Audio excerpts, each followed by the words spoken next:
আমার শ্বশুরমশাই রোজ রাতে এক গ্লাস ফলের রস তৈরি করে আমার ঘরে নিয়ে আসতেন। তিনি অত্যন্ত স্নেহ করে নিজের হাতে আমাকে সেই ফলের রস খাইয়ে দিতেন, আর আমিও তার এই ভালোবাসার প্রতি সম্মান জানিয়ে প্রতিদিন রাতে সেটা পান করতাম। কিন্তু এরপর প্রতিদিন সকালে ঘুম থেকে উঠে আমি দেখতাম যে আমার চুলগুলো খুব এলোমেলো হয়ে আছে, এমনকি আমার পরনের পোশাকও ভীষণ এলোমেলো অবস্থায় থাকত। আমি ঠিকমতো হাঁটতেও পারতাম না এবং আমার তলপেটে প্রায়ই একটা অদ্ভুত ব্যথা অনুভূত হতো। অনেক পরে আমি অনুধাবন করতে পেরেছিলাম যে আমার এই অবস্থার কারণ ছিল শ্বশুরমশায়ের হাতে তুলে দেওয়া সেই ফলের রস। আমার শ্বশুরবাড়ির প্রত্যেকেই নিজ নিজ পেশায় প্রতিষ্ঠিত ছিলেন। আমার শাশুড়িমা একজন ইঞ্জিনিয়ার ছিলেন এবং আমার স্বামী ও শ্বশুরমশাই দুজনেই ছিলেন অধ্যাপক। আমিও একটি বেসরকারি কলেজের অধ্যাপিকা হিসেবে কর্মরত ছিলাম এবং বিয়ের পরেও আমার চাকরিটা আমি চালিয়ে যাচ্ছিলাম। আমার বিয়েটা পরিবার থেকেই ঠিক করা হয়েছিল। আমার বাবা মা একটি ভালো পরিবার দেখে অর্জুনের সঙ্গে আমার বিয়ে দিয়েছিলেন। আমার স্বামীর নাম অর্জুন। সে তার বাড়ির একমাত্র সন্তান ছিল।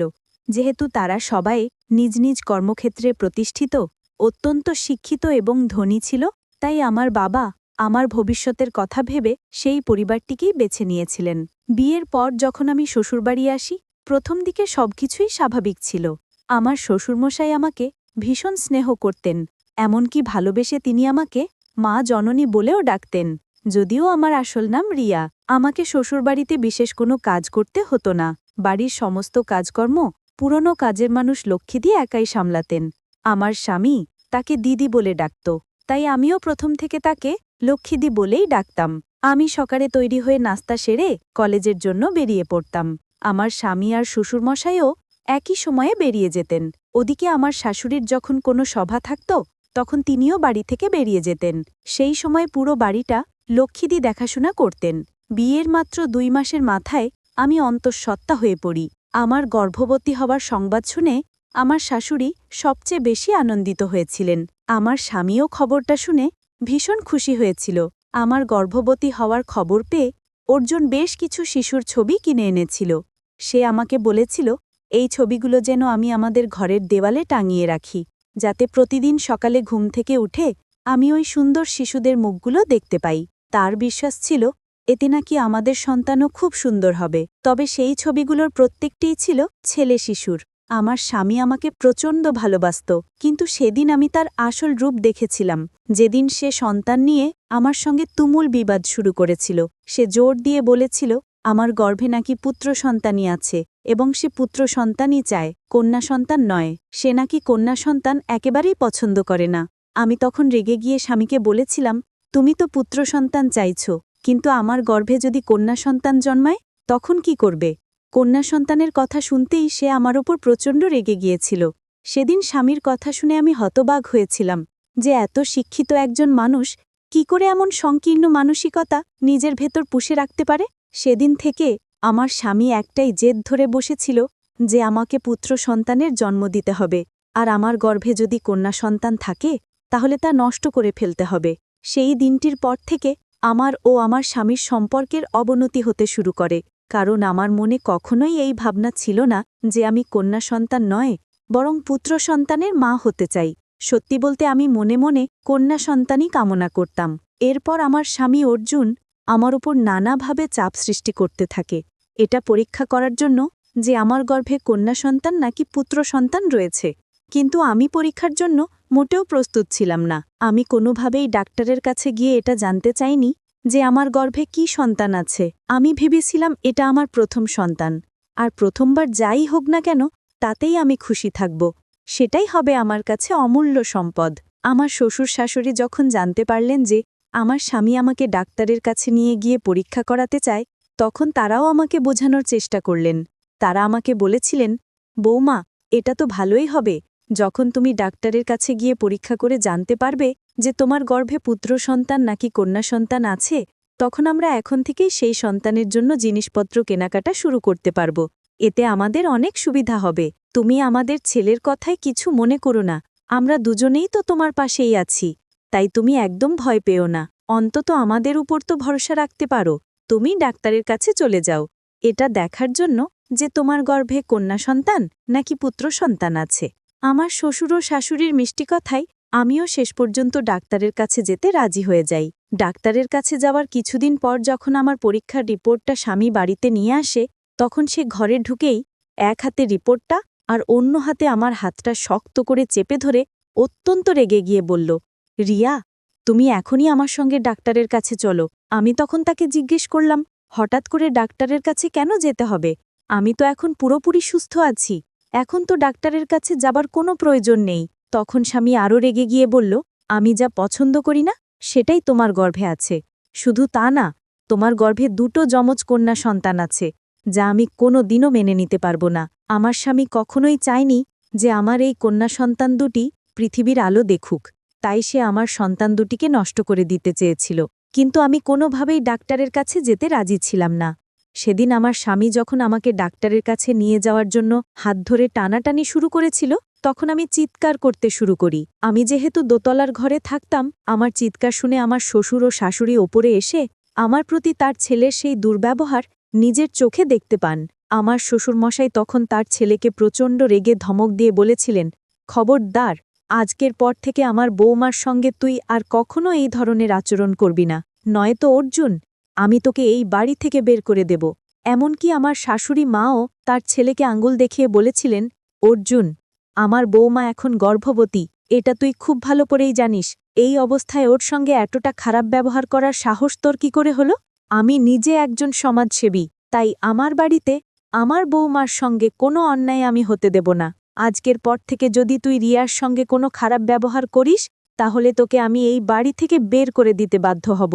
স্বামীর আমার প্রতি এতটা নির্দয় আচরণ দেখে আমি যখন কষ্ট পেয়ে কাঁদছিলাম, তখন আমার শ্বশুরমশাই আমাকে জড়িয়ে ধরে আমার মাথায় হাত বুলিয়ে বলেছিলেন, মা জননী, তুমি একদম কেঁদো না, আমরা তো তোমার পাশেই আছি। আজকের পর থেকে আমি নিজে তোমার দেখাশোনা করব। তুমি কোনো চিন্তা করো না, তোমার সন্তানের আমরা কিচ্ছু হতে দেব না, কারণ ওই সন্তান তো আমাদেরও, তাই আমাদেরও একটা দায়িত্ব আছে। এরপর আমার শাশুড়ি বলেছিলেন, বৌমা, আমি তো সারাদিন বাইরে ব্যস্ত থাকি, তাই তোমার শ্বশুরমশাই বাড়িতে থাকলে তোমার দেখভাল উনিই করবেন, তুমি একদম ভয় পেও না। আমি শ্বশুর শাশুড়ির কথায় ভরসা করে আর বাপের বাড়ি যাইনি। না হলে আমি তো ভেবেই নিয়েছিলাম যে আমার স্বামী অর্জুন যেহেতু আমার সন্তান দুটিকে গ্রহণ করবে না, তাই আমি বাপের বাড়ি চলে যাব। আমার স্বামী অর্জুনের এই খারাপ ব্যবহারের কথাগুলো আমি আমার বাবা মাকে আগেই জানিয়েছিলাম এবং এটাও বলেছিলাম যে আমার শ্বশুর শাশুড়ি কিভাবে আমার যত্ন নেন এবং আমাকে ভালোবাসেন। আমার বাবা মাও আমার শ্বশুর শাশুড়ির উপর ভরসা করেই আমাকে সেখানে রেখেছিলেন, না হলে তারাও আমাকে নিজেদের সঙ্গে বাড়ি নিয়ে যেতেন। সেদিনের পর থেকে প্রতিদিন রাত্রে আমার শ্বশুরমশাই অনেক স্নেহ নিয়ে আমার ঘরে ফলের রস নিয়ে আসতেন, আর আমি সেই রস বেশ তৃপ্তি করেই খেতাম। কিন্তু আমি জানতাম না সেটা কিসের রস, কারণ শ্বশুরমশাই নিজের হাতে আমাকে খাইয়ে দিতেন। শুধু তাই নয়, তিনি বলেছিলেন, রিয়া, তোমাকে নিচে নামার কোনো দরকার নেই, বাড়ির সব কাজ বাড়ির মানুষেরা করে নেবে, তুমি শুধু ওপরে থেকে নিজের আর তোমার সন্তানের খেয়াল রাখো। শ্বশুরমশায়ের কথা শুনে আমিও ওপরের ঘরেই থাকতাম, যা প্রয়োজন হতো লক্ষ্মীদেরকে ডেকে বলতাম। ওদিকে আমার স্বামী তো সেই দিনের পর থেকে আমার ঘরে থাকা তো দূরের কথা, আমার সঙ্গে কথাই বলা বন্ধ করে দিয়েছিল। সে আমার মুখ দেখবে না বলে নিচের তলার একটা ঘরে থাকতে শুরু করেছিল, আর আমার শ্বশুরমশাই সকালের নাস্তা থেকে শুরু করে রাতের খাবার সবকিছুই নিজের হাতে আমার জন্য নিয়ে আসতেন এবং আমাকে অনেক যত্ন করে খাইয়ে দিতেন। এভাবে প্রায় এক সপ্তাহ চলার পর কেন জানি না রাতের বেলা শ্বশুরের হাত থেকে সেই ফলের রস খাওয়ার পরদিন সকালে আমার শরীরটা খুব খারাপ লাগত। এভাবে প্রায় 10 দিন কেটে যাবার পর আমি আমার শাশুড়িকে বিষয়টা জানাই। আমি তাকে বলি যে শ্বশুরমশাই আমাকে রাতে যে রসটা দেন সেটা খাওয়ার পরেই হয়তো আমার শরীর খারাপ করে। আমার শ্বশুরমশাই আমাকে এতটা ভালোবেসে রসটা খাওয়াতেন যে আমি তাকে না বলতে পারতাম না। শাশুড়িমা তখন আমাকে বলেছিলেন, বৌমা, এই কিছুদিন আমি সবার কাজে খুব ব্যস্ত ছিলাম, এবার থেকে তোমার খাওয়া দাবার দায়িত্ব আমার, তুমি একদম চিন্তা করো না, দরকার হলে আমি তোমাকে ডাক্তারের কাছে নিয়ে যাব। পরের দিন সকালে যখন আমি নিজের ঘরে বসেছিলাম, তখন নিচ থেকে হঠাৎ আমার শ্বশুর ও শাশুড়ির চিৎকারের শব্দ শুনতে পাই। তাঁরা দুজনে একটি পেঁপে নিয়ে তুমুল ঝগড়া করছিলেন। আমি কিছুই বুঝতে পারছিলাম না যে হঠাৎ করে তাদের মধ্যে কেন এত ঝামেলা শুরু হলো। কিছুক্ষণ পর আমার শাশুড়ি দ্রুত পায়ে ওপরে আমার ঘরে এসে দরজাটা বন্ধ করে দিলেন এবং আমার হাত ধরে বিছানায় বসিয়ে বললেন, রিয়া, তুমি এক্ষুনি তোমার বাবা মাকে ফোন করে এখানে আসতে বলো, আমাকে এখান থেকে নিয়ে যাওয়ার জন্য। আমি তখন খুব ভয় পেয়ে আমার শাশুড়ি মায়ের হাত ধরে বললাম, মা, আমার ভীষণ ভয় করছে, আপনার আর বাবার মধ্যে কি নিয়ে ঝামেলা হয়েছে, আমাকে খুলে বলুন। আমার শাশুড়িমা তখন আমাকে যা বলেছিলেন তা শুনে আমার পায়ের নিচের মাটি যেন সরে গেল। আমি তার কথা শুনে ভয় হতবিম্ব হয়ে দ্রুত আমার বাবা মাকে ফোন করে আমার শ্বশুরবাড়িতে আসতে বলি, আমাকে সেখান থেকে নিয়ে যাবার জন্য। আমার শাশুড়িমা বলেছিলেন, রিয়া, তোমার শ্বশুরমশাই প্রত্যেক রাতে তোমাকে পাকা পেঁপের শরবত খাওয়াতেন, ওই জন্যেই তোমার শরীর খারাপ করত। আর পাকা পেঁপের শরবত তোমাকে কেন খাওয়ানো হতো সেটা তুমি নিশ্চয়ই বুঝতে পারছ। শাশুড়ির কথা শুনে আপনারাও হয়তো চমকে উঠেছেন।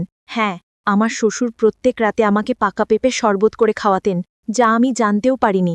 শুধু তাই নয়, সকাল থেকে রাত পর্যন্ত প্রত্যেকটি খাবারের সঙ্গে তিনি পেঁপের কিছুটা অংশ মিশিয়ে দিতেন। আমার শ্বশুরমশাই কেন আমাকে পেঁপের শরবত খাওয়াতেন তা হয়তো আপনারা এতক্ষণে বুঝতে পেরেছেন। আসলে আমার শ্বশুরমশাই তার ছেলের সঙ্গেই হাত মিলিয়েছিলেন, যা আমি বা আমার শাশুড়িমাও ঘূর্ণাক্ষরে টের পাইনি। আমি তো ভাবতেও পারিনি যে আমার শাশুড়িমা আমাকে এতটা সাহায্য করবেন। শ্বশুরের আসল উদ্দেশ্য জানার পর আমার পৃথিবীটা যেন দুলে উঠেছিল, কারণ আমার শাশুড়িমা নিজের চোখে দেখেছিলেন যে আমার শ্বশুর কিভাবে নিজের হাতে আমার জন্য পাকা পেঁপে শরবত তৈরি করছিলেন। আমার শাশুড়ি সবকিছু বুঝতে পেরে আমার শ্বশুরকে বাধা দেওয়ার চেষ্টা করেছিলেন। সেদিন আমার বাবা মা যখন আমাকে সেখান থেকে নিয়ে যান, সেদিনই আমার শ্বশুরবাড়ির সঙ্গে সমস্ত সম্পর্ক ছিন্ন হয়ে যায়, কারণ আমার শ্বশুর আমার স্বামী স্পষ্ট বলে দিয়েছিল ওই বাড়িতে থাকতে হলে আমাকে আমার গর্ভের সন্তান দুটোকে নষ্ট করতে হবে, যা আমি কোনোদিনও করতাম না।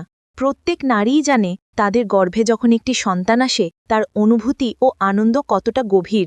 কোনো মাই চাইবে না তার প্রথম সন্তানকে কোনোভাবে আঘাত করতে, তাই আমিও তাদের সঙ্গে সব সম্পর্ক ছিন্ন করে আমার বাবা মায়ের সঙ্গে বাপের বাড়ি চলে এসেছিলাম। কারণ আমি বুঝে গিয়েছিলাম শ্বশুরবাড়িতে থাকলে আমার শ্বশুরমশাই ও আমার স্বামী মিলে কোনো না কোনো অজুহাতে আমার সন্তানদের ক্ষতি করে দেবে। আমি বাবা মায়ের সঙ্গে বাড়ি ফিরে আসার 7 মাস পর দুটি ফুটফুটে কন্যা সন্তানের জন্ম দিয়েছিলাম। এই ঘটনাটা ঘটার পর আজ 1 বছর হয়ে গেছে। আমার মেয়েরা এখন 1 বছরের, কিন্তু আমার শ্বশুরমশাই ও আমার স্বামী আজও পর্যন্ত আমার মেয়েদের মুখ দেখতে আসেনি। তবে আমার শাশুড়ি প্রতি মাসে আমার ও আমার মেয়েদের সঙ্গে দেখা করতে আসেন। আমার বাবা মা তো স্পষ্ট জানিয়ে দিয়েছেন যে ওই বাড়িতে আমাকে আর কখনোই পাঠাবেন না, এবং তারা নিজেদের নাতুনিদের সমস্ত দায়িত্ব পালন করতে পারবেন। আসলে আমার শ্বশুরমশাই ও আমার স্বামী যেহেতু অধ্যাপক ছিল, তাই তারা আইনের ভয় আমার সঙ্গে খুব চতুরতার সঙ্গে অন্যায় করার চেষ্টা করেছিল, কারণ তারা খুব ভালো করেই জানত যে তারা যদি সরাসরি আমার সঙ্গে কোনো অন্যায় করত তাহলে আমি নিশ্চয়ই পুলিশের সাহায্য নিতাম। তাই আমার শ্বশুর চালাকি করে তার ছেলের পক্ষ নিয়ে আমাকে নিজের মিথ্যে ভালোবাসার জালে ফাঁসিয়ে আমার মেয়ে দুটোর ক্ষতি করতে চেয়েছিল। এখন আমি শুধু বেঁচে আছি আমার মেয়ে দুটোর মুখ দেখে। তারা দুজনে যখন আমাকে মা বলে ডাকে তখন আমার জীবনের সব দুঃখ কষ্ট দূর হয়ে যায়। আমি ওই ধরনের পরিবারের মানুষদের সঙ্গে থাকতে চাই না, যারা মেয়েদের তুচ্ছ নিচু চোখে দেখে। তার থেকে অনেক ভালো আমি সারা জীবন আমার দুটো মেয়েকে নিয়েই কাটিয়ে দেব। বন্ধুরা, আজকের গল্পটি এখানেই শেষ করছি। গল্পে কোনো ভুল ত্রুটি থাকলে ক্ষমা করে দেবেন। গল্পটি ভালো লাগলে অবশ্যই লাইক, শেয়ার ও সাবস্ক্রাইব করতে ভুলবেন না।